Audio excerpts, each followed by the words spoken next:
Назар аударыңыз. Бұл отбасылық шиеленістер арнасының авторлық әңгімесі. Оқиға көркем шығарма ретінде жазылған. Кейіпкерлер мен оқиғалар ойдан құрастырылған. Бейнені немесе мәтінді авторның рұқсатынсыз толықтай көшіруге, қайта жүктеуге және өз атыңыздан жарияламауыңызды сұраймын. Авторлық еңбекті құрметтегеніңіз үшін рахмет. 58 жасқа келгенімде өмірімнің ең тыныш кезеңі басталды деп ойлағанмын. Күйеуімнен айырылғаныма 7 жыл болды. Балаларым ержетіп, әр қайсысы өз отбасымен қалаға қоныс аударған. Ал мен туған ауылымдағы ескі үйде жалғыз тұратынмын. Таңертең бақшама су құямын. Түсте тауықтарыма жем беремін. Кешке есік алдындағы орындыққа отырып шай ішемін. Күндер бір-біріне ұқсап өте беретін. Ауылдың тыныштығы кейде адамды жұбатады, кейде жалғыздығынды қатты сездіреді. Сол күні де бәрі әдеттегідей басталған.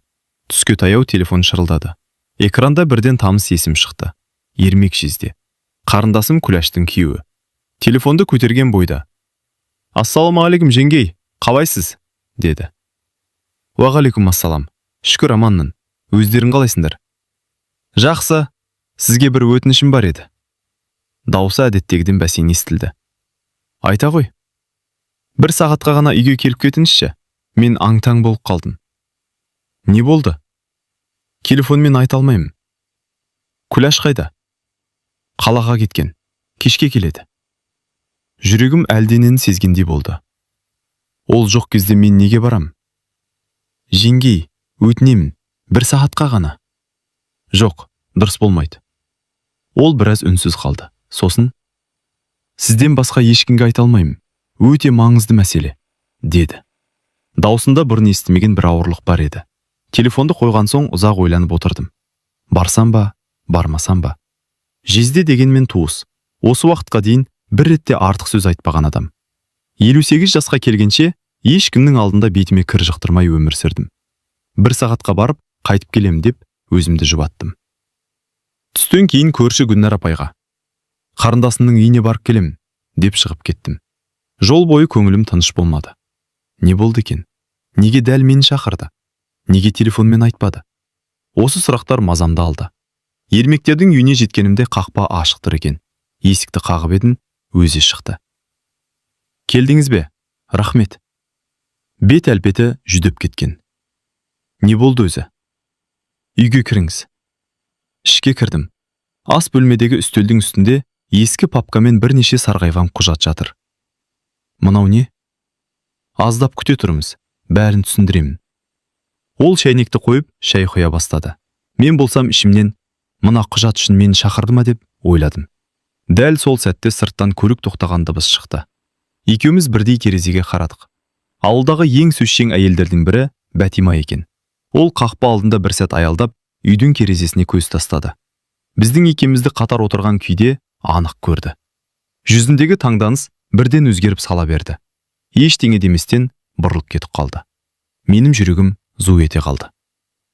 «Ермек, біттік». «Неге?» «Ол бізді көріп кетті». Ермек те терезеге қарады. Бірден өңі бозарып кетті. Енді ауылдың бәрі естиді. Мен орнымнан тұрып кеттім. «Мен кетем». «Жоқ, тоқтаңыз. Әлі негізгі әңгімені айтқан жоқпын». «Кейін айтасың. Қазір бұл үйде қалсам, ертең бүкіл ауыл басқа әңгіме айтады». Сөмкемді алып сыртқа асап шықтым. Көшемен келе жатқанда қарсы алдымнан екі әйел шықты. Екеуі де маған біртүрлі қарап қалды. Ішім мұздап кетті. Бәтима үлгерді. Үйге жеткеніме жарты сағат болмай, телефоным қайта шырылдады. Қызым Айнұр екен. Телефонды көтерген бойда оның дірілдеген ашулы дауысы естілді. «Анашым, ауылда не болып жатыр?» Жүрегім бірден шым ете қалды. «Не болды?» «Сіз бүгін Ермек Жезденің үйінде болғаныңыз рас па?» Мен жауап беруге үлгермедім. Қызымның келесі сөзі жанымда тіліп өтті. «Анашым, ел айтып жатқан әңгіме рас емес деп айтыңызшы». Кеудемді біреу қысып тұрғандай дем ала алмай қалдым. «Айнұр, сен не естіп үлгердің?» Телефонның ар жағында үнсіздік орнады. Бірнеше секундтан кейін ол ауыр күрсінді. «Анашым, маған қазір ғана Күләш тәтем жылады». Жүрегім зу ете түсті. «Не деді?» «Анаң мен Ермек екеуін бірге көріпті» дейді. «Қызым, тыңдашы». «Мен тыңдағым келеді. Бірақ ауылдың жартысы айтып жатыр қойс». Мен қабырғаға сүйеніп отырып қалдым. 58 жыл бойы ешкімнің бетіме сөз келтірмеген еді. Бір ғана сағат, бір ғана қателік. Ал ауыл оны бір күнге жеткізбей өсекке айналдырып үлгерген. Қызым, мен ол үйге жай барған жоқпын. Онда не үшін бардыңыз? Мен үндемедім. Өйткені өзіңде нақты себебін білмейтінмін. Ермек негізгі әңгімесін айтып үлгермеген. Анашым, иә. Егер рас болмаса, ертең барып бәрін көзінше айтыңыз. Айтам. Телефон үзілді. Кешке қарай тағы бір қоңырау келді. Бұл жолы Күләш. Даусы бұрынғыдай емес, салқын. Апай, иә қарындасым. Бүгін үйге бардыңыз ба? Бардым. Ермек шақырды ма? Иә. Неге? Өзі маңызды мәселе бар деді. Қандай мәселе? Айтып үлгермеді. Телефонның ар жағынан күлгендей дыбыс шықты. Бірақ ол күлкі емес, кекесін еді. Бір сағатта айтуға үлгермеген мәселе ме? Жанымды біреу пышақпен тілгендей болды. Күләш, сен де маған сенбей тұрсың ба? Мен ештеңе демеймін. Онда неге бұлай сөйлеп тұрсың? Өйткені бүкіл ауыл айтып жатыр. Ол телефонды сөндіріп тастады. Сол түні көз іле алмадым. Таң ата бере есік қағылды. Сыртқа шықсам, көрші Гүлнәр апай, қолында сүт құйылған банка. Нә, жаңа сауылған сүт. Рахмет. Ол үйге кірмеді. Орнында тұрып қалды. Бірдеңе сұрайын деп едім. Мен бәрін түсіндім. Сұраңыз. Кеше расымен Ермектің үйінде болдым ба? Болдым. Жалғыз өзім екен? Иә. Әй, ол басын шайқады. Осы жаста елге сөз болмай-ақ қойсаңшы. Менің ашуым келді. Гүлнәр апай, не? Сіз мені қанша жылдан бері танисыз? 30 жылдан асады. Осы уақыт ішінде мен туралы бір жаман сөз естідіңіз бе? Ол үндемеді. Ендеше неге бірінші өсекке сеніп тұрсыз? Гүлнәр апай төмен қарады. Мен емес, ел айтып жатыр. Елдің бәрі көрді ме? Жоқ. Онда неге бәрі үкім шығарып қойды? Ол жауап бере алмады. Түске таман Ермек телефон соқты. Жеңгей, айта бер. Күләш үйден кетіп қалды. Не? Таңертең сөмкесін жинап, қызымызды үйіне кетіп қалды. Бәрін айттың ба? Айтуға мүмкіндік бермеді. Енді не істейміз? Бүгін кешке сізге келейін. Жоқ, мен бірден тоқтаттым. Менің үйіме келме. Бірақ ауыл тағы сөйлейді. Онда қайда кездесеміз? Еш қайда. Бірақ мәселе өте маңызды. Ермек, кеш айтуың керек еді. Ол ауыр дем алды. Кеш қалдық. Кешке ауыл дүкеніне нан алуға шықтым. Дүкенге кіргенде іште 4 әйел тұр екен. Мені көрген бойда бәрі үндемей қалды. Бір ғана күліп. Келіңіз. Сәлеметсіздер ме? Нанымды алып кассаға бардым. Дәл сол кезде артынан бір дауыс шықты. Кейбір адамдардың жасы ұлғайған сайын ақылы кірмейді екен.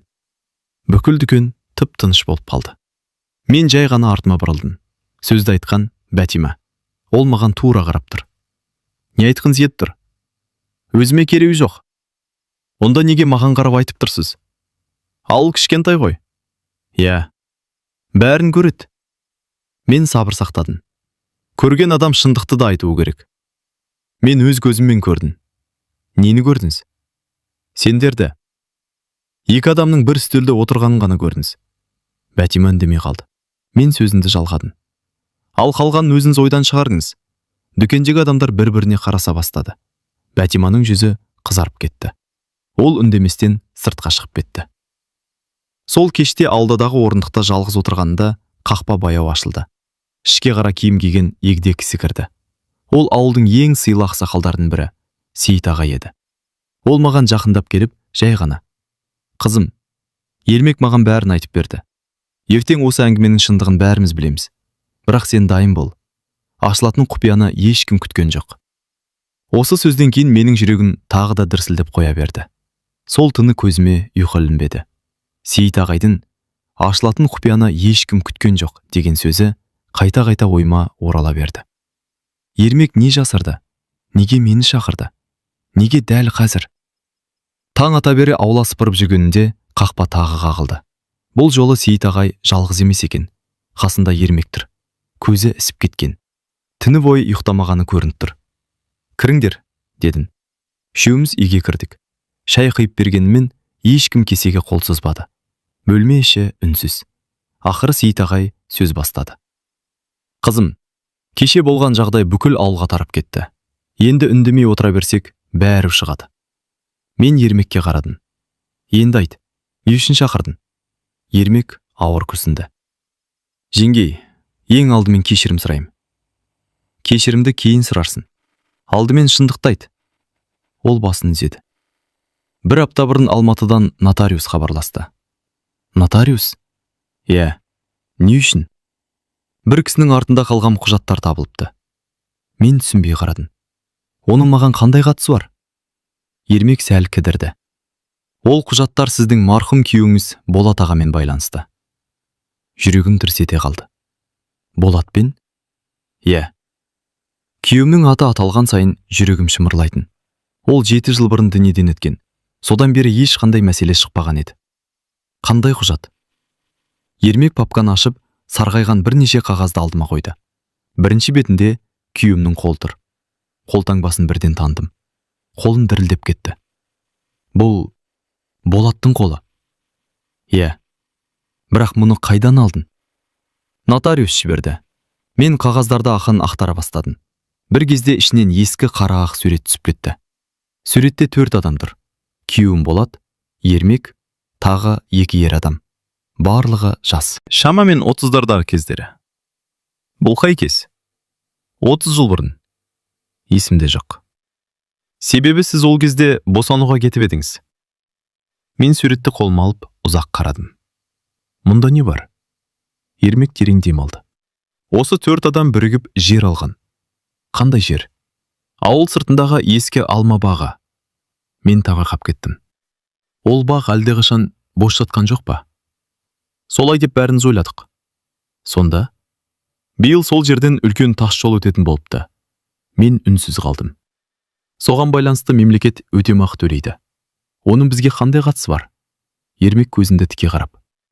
Құжат бойынша сол жердің 4/1 бөлігі әлі күнге дейін Болат ағаның атына тіркелген. Мен бір сәтке дем алмай қалдым. Не? Сондықтан нотариус мұрагерлерді іздеп жатыр. Балаларының да үлесі бар ма? Бар. Үй іші қайта үнсіздікке батты. Мен алғаш рет Ермектің не үшін шақырғанын түсіне бастадым. Сонда осыны айту үшін шақырдың ба? Иә. Неге Күләштің көзінше айтпадың? Ермек басын төмен түсірді. Айтқым келген. Онда неге айтпадың? Себебі ол тағы да кідіріп қалды. Не болды? Күләш соңғы кезде бәріне күмәнданатын болып кетті. Алдымен сізге құжаттарды көрсетіп, кейін бәріңіз бірге сөйлесейік дедім. Мен ренжіген күйі басымды шайқадым.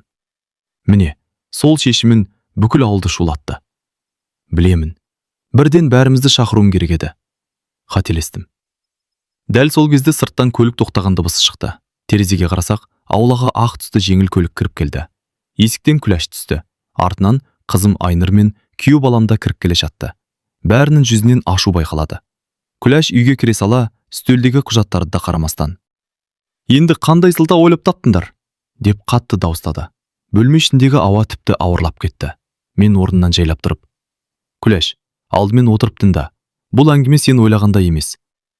Бірақ ол тыңдауға дайын емес еді. Күләш есікті тарс жауып кірді. Ештеңе тыңдамаймын, деді ашуға булығып. Мен сендерді кешеде бірге көрдім. Бүгін де бірге отырсыңдар.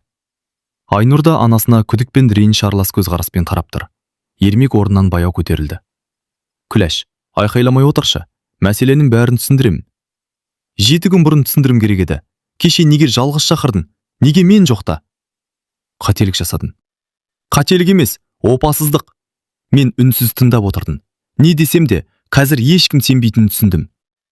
Сейіт ағай қолын көтеріп. Болды, әркім кезекпен сөйлесін, деді. Бөлме сәл тыныштала қалды. Ермек үстелдегі папканы алып, Күләштің алдына қойды. Алдымен мынаны оқы. Күләш ашуға булығып қағаздарды қолына алды. Алғашқы бетке көз жүгірткенде қабағы түйілді. Екінші бетті оқығанда таңданысы байқалды. Үшінші бетке келгенде қолы дірілдеп кетті. Бұл Болат ағамның қолы ма? Иә. Ал мына жер, оның үлесі. Күләш үнсіз қалды. Сейіт ағай әңгімені жалғастырды. 30 жыл бұрын 4 азамат бірігіп жер алған. Кейін бәрі ұмытып кеткен. Енді мемлекет сол жерді сатып алып жатыр. Заң бойынша мұрагерлердің келісімі керек. Айнұр әкесінің атын естігенде құжатты жұлып ала жаздап қарады. Сонда бізді нотариус іздеп жүрген рас па? Рас. Ал ананды шақырған себебі осы ма? Дәл сол. Үйде тағы үнсіздік орнады. Мен ішімнен енді бәрі түсінді деп ойладым. Бірақ бәрі олай болмай шықты. Күләш кенет құжатты үстелге лақтырып жіберді. Жоқ. Бәріміз жалт қарадық. Мен бәрібір сенбеймін. Ермек таңқап. Неге? Осы құжатты маған да көрсете алатын едің? Неге міндетті түрде мен жоқта шақырдың? Ермек жауап бере алмады. Оның үнсіздігі бәрін қиындатып жіберді. Сол сәтте сырттан тағы бір көлік келіп тоқтады. Қақпа ашылып, костюм киген екі ер адам кірді. Бірі өзін таныстырды. Сәлеметсіздер ме? Мен нотариус Қайрат Төлегенұлының көмекшісімін. Сіздердің мекен жайларыңызды әрең таптық. Бөлмеші тып-тыныш болды. Ол үстелге қалың папка қойды. Болат Серікұлының мұрагерлері осында ма? Иә дедім. Онда бәріңіз қатысқандарыңыз дұрыс болды. Ол жаңа құжаттарды аша бастады. Мемлекет өтемақы ретінде жер үшін 48 миллион теңге бөлген. Айнұрдың қолындағы кесе жерге түсіп сынып кетті. Қанша? 48 миллион. Үйдегілер бір-біріне қарады. Нотариустың көмекшісі сөзін жалғастырды. Бірақ мәселе ақшада емес. Онда неде? Деді Сейіт ағай. Бұл жердің 4 иесінің біреуінің мұрагерлері әлі табылған жоқ. Егер олар табылмаса, рәсімдеу ұзаққа созылады. Мен таңырқап қалдым. Олар қайда кеткен? Іздеп жатырмыз. Осы кезде Ермек кенет орнынан тұрды. Мен білемін. Бәріміз оған қарадық. Ол адамның баласын мен көрдім. Қайда? Осы ауылда. Бөлмеде отырғандардың бәрі аң-таң болды. Кім? Ермек баяу ғана. Біз күнде амандасып жүрген адамның өзі сол отбасының баласы. Бірақ оның шын тегін ешкім білмейді. Осы сөзден кейін бөлме ішін тағы да ауыр үнсіздік басты. Ал менің ішімде бір ғана ой тұрды. Бұл оқиға енді ғана басталыпты. Ермектің ол адамның баласын мен білемін деген сөзінен кейін үйдің іші тып-тыныш болып қалды. Нотариустың көмекшісі де таңырқап қалды. Кімді айтып тұрсыз? Деді ол. Ермек бірден жауап бермеді. Орнынан тұрып, терезе алдына барып біраз үнсіз тұрды. Сосын артына бұрыл. Оны айтпас бұрын, 30 жыл бұрын не болғанын толық білуіңіз керек, деді. Сейіт ағай басын изеді. Айт. Енді жасыратын ештеңе қалған жоқ. Ермек терең тыныс алды. 1996 жылы Болат аға, мен, Талғат және Жомарт деген 4 дос ауыл сыртындағы алма бағын бірігіп сатып алдық. Барлығымыздың үлесіміз тең еді. Ол кезде бақтың еш құны жоқ болатын. Балаларымызға қалар деп алғанбыз. Мен күйеуімнің сол кездері жиі жиналысқа кететінін енді есіме түсірдім. 1 жылдан кейін Жомарт қалаға көшіп кетті. Байланыс үзілді. Ал Талғат жол апатынан қайтыс болды. Болат аға да өмірден өтті. Құжаттар сандықтың түбінде қалып қойған. Нотариустың көмекшісі қағаздарды ақтарып отырып. Дұрыс, біз архивтен осы мәліметтерді таптық, деді. Ермек сөзін жалғастырды. 1 ай бұрын жол құрылысы басталатынын естігенде архивті ақтардым. Сол кезде бәрі қайта ашылды. Бірақ бір мәселе шықты. Қандай мәселе? Дедім. Талғаттың жалғыз ұлы бар екенін білдім. Бірақ ол өз әкесінің кім болғанын білмей өскен. Қалай сонда? Талғат қайтыс болғанда баласы 2 жаста ғана еді. Анасы кейін басқа тұрмысқа шыққан. Бала өгей әкесінің тегін алып кеткен. Бәріміз үнсіз тыңдап отырдық. Сондықтан құжат бойынша мұрагер жоғалып кеткен адам болып есептеледі. Айнұр ойланып қалды. Сонда сіз күнде көріп жүрген адам дегеніңіз? Ермек жай ғана басын изеді. Иә. Ол кім? Ермек жауап бермек болғанда, тарс. Есіктің қоңырау соғылды. Нотариустың көмекшісі барып есікті ашты. Сыртта ауыл әкімнің орынбасары тұр екен. Кешіріңіздер, мазалағаныма. Ермек аға осында ма? Иә. Ол ішке кіріп. Ермек аға, сізді іздеп жүрміз. Ертең ауданнан комиссия келеді. Жер мәселесі бойынша барлық мұрагерлер қатысу керек, деді. Білем. Бірақ тағы бір жаңалық шықты. Қандай? Сол жердің кадастрлық бағасы қайта есептеліпті. Нотариустың көмекшісі таңырқап. Қайта есептелді ме? Иә. Сонда қанша болды? Әкімдік қызметкері қағазына қарап. Алдын ала есеп бойынша өтемақы 48 миллион емес, 63 миллион теңгеден асады. Үй іші гуете қалды. Күләш алғаш рет үндемей қалды. Айнұр маған қарап. Анашым, Сонда әкемнің үлесі де сонша ақша ма? Мен ақырын ғана: бізге ақша емес, әкелерінің адал аты маңызды, дедім. Сейіт ағай риза болып басын изеді, бірақ дәл сол сәтте әкімдік қызметкері тағы бір қағазды шығарды. Дегенмен мәселе күрделеніп кетті. Неге? Бүгін таңертең әлдекім өзін Жомарттың жалғыз мұрагерімін деп таныстырып, аудан әкімдігіне өтінтіл жазып өткен. Ермек селк етіп: мүмкін емес. Неге мүмкін емес? Өйткені... Ол жұтынып қойды. Жомартты 3 жыл бұрын өз қолымен жерледім. Оның артында баласы да, әйелі де жоқ еді. Бөлмедегілер бір-біріне аңтарыла қарады. Ендеше әкімдікке барған адам кім? Және ол неге өзін мұрагерін деп таныстырды? Үй ішін үнсіздік басты. Ермектің Жомартты 3 жыл бұрын өз қолымен жерледім деген сөзі бәрімізді есеңгіретіп тастады. Әкімдік қызметкері де аңдаң. Сонда бүгін келген адам кім болды? Ермек басын шайқады. Білмеймін, бірақ ол Жомарттың мұрагері болуы мүмкін емес. Нотариустың көмекшісі дереу сөмкесінен құжаттарын алып шықты. Оның аты жөні жазылған ба? Әкімдік қызметкері қағазға қарап: иә, өзін Нұрлан Жомартұлы деп таныстырған. Ермек бірден: жоқ, Жомарттың ешқашан баласы болған емес. Сенімсіз бе? 100%. Келесі күні таңертең бәріміз аудан әкімдігіне бардық. Кең залда комиссия мүшелері, нотариус, жер бөлімінің мамандары отыр екен. Біз кіргеннен кейін аз уақыт өткенде есік ашылып, қара костюм киген 40-тар шамасындағы ер адам кірді. Ол өзін сенімді ұстап тұр. Сәлеметсіздер ме? Комиссия төрағасы: сіз Нұрлан Жомартұлысыз ба? Иә, Жомарт марқұмның ұлымын. Ермек орнынан атып тұрды. Өтірік. Зал іші гу ете қалды. Мен Жомартпен 30 жылдан астам араластым. Оның баласы болған емес. Нұрлан сабырлы күйінде папкасын ашты. Онда мына құжаттарға қараңыздар. Ол туу туралы куәлікпен бірнеше анықтаманы үстелге қойды. Комиссия мүшелері бірінен соң бірі қарай бастады. Нотариус қабағын түйді. Қызық. Не болды, дедім. Құжаттардың мөрлері күмәнді көрінеді. Ермек маған сыбырлы: мен айттым ғой. Комиссия төрағасы аудандық архивке телефон соқты. Жарты сағаттан кейін архивтің бас маманы өз келді. Ол барлық құжаттарды мұқият қарап шықты. Бір кезде көзілдірігін шешіп: бұл куәліктің нөмірі басқа адамға тиесілі екен. Залда отырғандар бірден шулап кетті. Сонда бұл құжат жалған. Нұрланның жүзі өзгеріп кетті. Жоқ, мүмкін емес. Архив қызметкері тағы бір қағазды көрсетті. Ал мына мөр 2008 жылғы үлгі.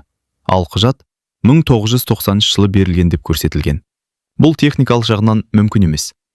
Комиссия төрағасы қатқыл дауыспен: сіз жалған құжат тапсырғансыз.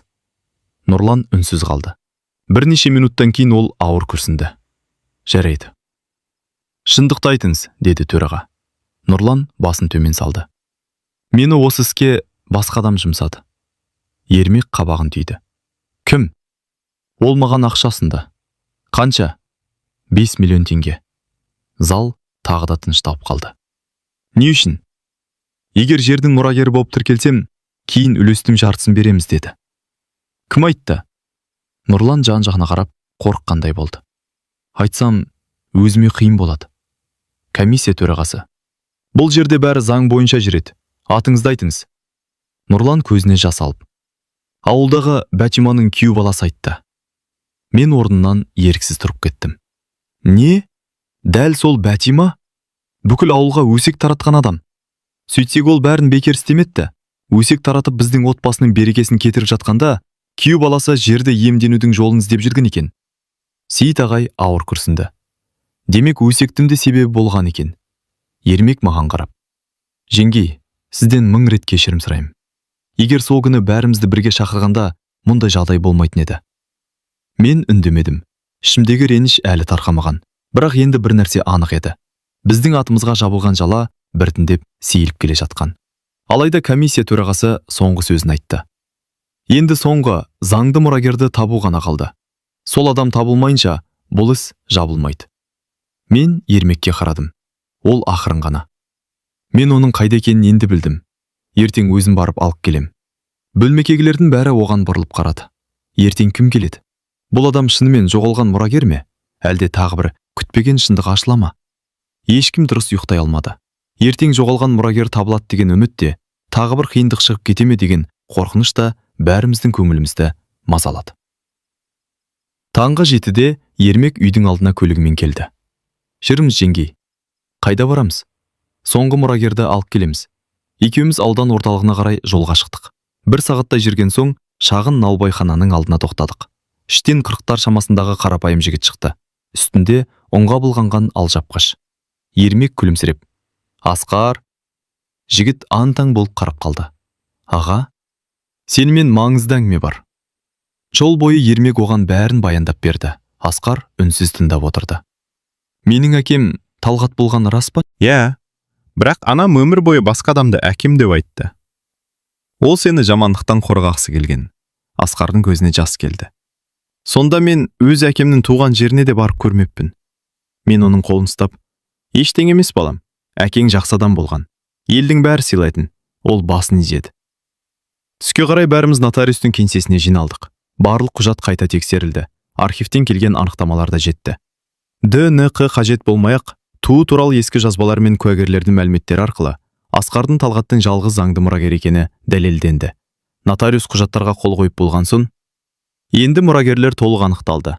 Заң бойынша рәсімдеуге еш кедергі жоқ деді. Ермек ауыр дем шығарып: ақыры бітті. 1 аптадан кейін ауыл клубында үлкен жиналыс өтті. Комиссия келген. Ауыл адамдары да жиналыпты. Бәтима да отыр. Кеше ғана өсек таратқан адамдардың бәрі сонда. Комиссия төрағасы болған оқиғаның бәрін баяндап шықты. Жалған мұрагердің құжат тапсырғанын, құжаттардың қолдан жасалғанын, өсек әдейі таратылғанын бәрін түгел айтты. Зал іші үнсіз қалды. Сосын төраға: ең бастысы, бұл іске қатысы бар деп кінә тағылған азаматша ешқандай заңсыз әрекет жасамаған. Оның аты толық ақталды, деді. Барлығының көзі маған алды. Бәтима орнынан баяу тұрды. Жаныма келді. Басын төмен түсіріп: кешір, мен көргенімді емес, ойлағанымды айтыппын. Үлкен қатерік жасаппын. Мен біраз үнсіз тұрдым. Сосын жай ғана: бір ауыз сөз кейде адамның бүкіл өмірін өзгертеді. Келесте біреуді кінәламас бұрын шындықты анықтап алғандырсыз, дедім. Ол көз жасын сүртіп басын изеді. Кешке қарай қызым Айнұр үйге келді. Қолында әкесінің суреті бар екен. Жаныма отырып: анашым? Иә қызым. Кешірімші. Не үшін? Сізге бірінші болып сенуім керек еді. Мен қызымды құшақтап алдым. Сен менің қызымсың.